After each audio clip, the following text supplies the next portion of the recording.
എൻ്റെ പേര് ഹസീന സിയൻ. ഞാൻ വിമല LP സ്കൂൾ ഭീമരടി 4ാം ക്ലാസ്സിൽ പഠിക്കുന്നു. കൊച്ചേട്ടൻ്റെ കത്ത്. അമ്മ മിണ്ടാതിരി, ഡോക്ടർ പറഞ്ഞാ മതി. സ്നേഹമുള്ള DCL കൂട്ടുകാരെ, എല്ലാവരും ഉണ്ണാനിരുന്നില്ലേ? എത്ര നേരമായി നിന്നെ ഒരുമിച്ചുണ്ണാൻ വിളിക്കുന്നു. ഒന്ന് വന്നിരിക്കുമോനെ. എനിക്ക് വേണ്ടെന്ന് ഞാൻ എത്ര തവണ പറയുന്നു. എനിക്ക് വണ്ണം കൂടാതിരിക്കാൻ ഞാൻ ഡയറ്റാ. എൻ്റെ ക്ലാസ്സിലെ പലരും ഡയറ്റ് നോക്കുന്നുണ്ട്. മുറിക്കുള്ളിൽ നിന്ന് അരുൺ ഉറക്കെ പറഞ്ഞു. ഓ പിന്നെ, 8ാം ക്ലാസ്സിൽ പഠിക്കുന്നവനാണ് ഡയറ്റ് നോക്കുന്നത്. ശരീരം വളരുന്ന പ്രായത്തിൽ നല്ല ഭക്ഷണം കഴിക്കണം, അതും സമയത്ത് കഴിക്കണം. വീട്ടിൽ എല്ലാവരും സാധിക്കുന്നിടത്തോളം ഒന്നിച്ചു കഴിക്കുകയും വേണം. ഉറച്ച ശബ്ദത്തിൽ അച്ഛൻ നയം വ്യക്തമാക്കി. ഉച്ച കഴിഞ്ഞ് കളിക്കാനായി പുറത്തു പോയ അരുൺ നേരം നന്നായി ഇരുട്ടിയതിനു ശേഷമാണ് വീട്ടിൽ കയറി വന്നത്. മൊബൈൽ ഫോണുമായി മുറിയിലേക്ക് കയറിയ അരുൺ അത്താഴം കഴിക്കാനും ഇറങ്ങി വന്നില്ല. അമ്മ വീണ്ടും വീണ്ടും വിളിച്ചുകൊണ്ടേയിരുന്നു. അവൻ ദേഷ്യത്തോടെ നോ പറഞ്ഞു കൊണ്ടുമിരുന്നു. ഒരു ദിവസം രാവിലെ അരുൺ എഴുന്നേറ്റത് വലിയ വായിൽ നിലവിളിച്ചുകൊണ്ടാണ്. വയർ പൊത്തിക്കഴിയുന്ന അവന് വലിയ വയറുവേദനയായിരുന്നു. അച്ഛൻ്റെ കൂടെ ആശുപത്രിയിലെത്തി. പരിശോധന കഴിഞ്ഞ് ഡോക്ടർ പറഞ്ഞതു കേട്ട് അച്ഛൻ ഞെട്ടി. അരുണിൻ്റെ പാൻക്രിയാസിനു നീരുണ്ട്, ബയോപ്സിക്ക് വിടണം. അരുണിൻ്റെ ആമാശയവും ഉദരത്തിലെ മറ്റു അവയവങ്ങളും മലിനമാണത്ര. പുറത്തുനിന്ന് ഭക്ഷണം കഴിക്കുന്നുണ്ടല്ലേ എന്ന ചോദ്യത്തിന് ഇല്ല എന്ന് അച്ഛനും യെസ് സാർ എന്ന് അരുണും പറഞ്ഞു.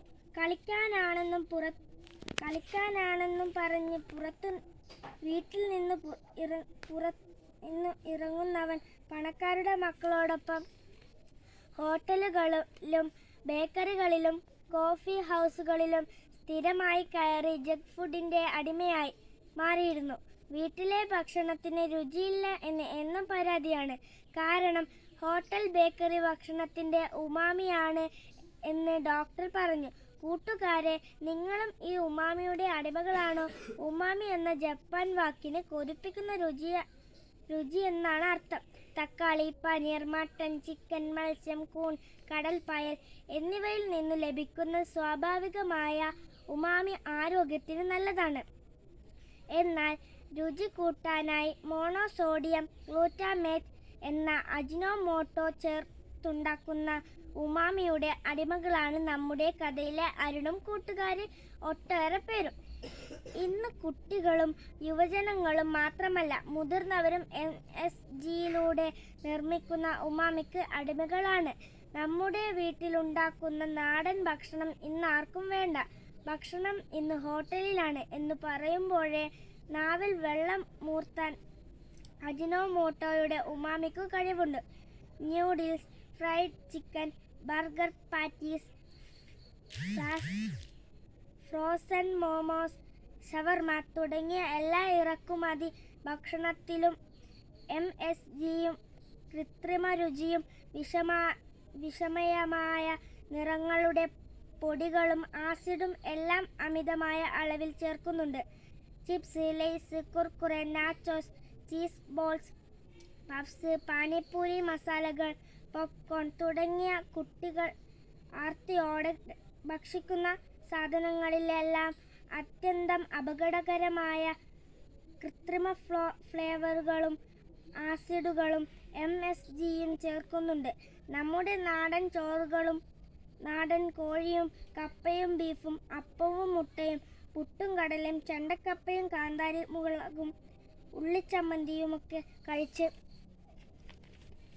നല്ല കല്ലുമസിലുമായി കല്ലിനോടും മണ്ണിനോടും പടവെട്ടി വളർന്ന കേരം തിങ്ങുന്ന ഈ കേരള നാടിൻ്റെ തനതു ഭാഷ ശൈലികളും രുചിക്കൂട്ടുകളുമൊക്കെ കുഴിമന്തിയുടെ കുഴിയിലിട്ട് മൂടുന്നതാരാണ്? കൂട്ടുകാരെ, ഭക്ഷണം ഒരു സംസ്കാരമാണ്.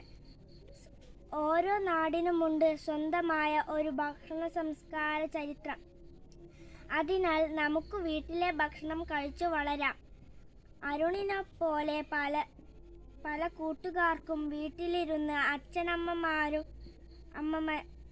അച്ഛനും അമ്മയും പറയുന്നതിന് ഒരു വിലയുമില്ല.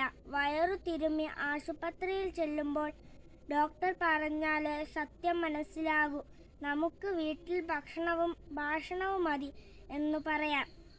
അമ്മക്കറികളുടെ രുചിയും ആവി പാറുന്ന ചോറിലൊരു തുള്ളി എണ്ണയും ഉപ്പും പുരട്ടി അമ്മ വാരിത്തരുന്ന ചോറുരുളകളുടെ അരുളുകളും നമ്മുടെ ആരോഗ്യത്തിൻ്റെ നിയമാവലിയാകട്ടെ. ആശംസകളോടെ സ്വന്തം കൊച്ചേട്ടൻ.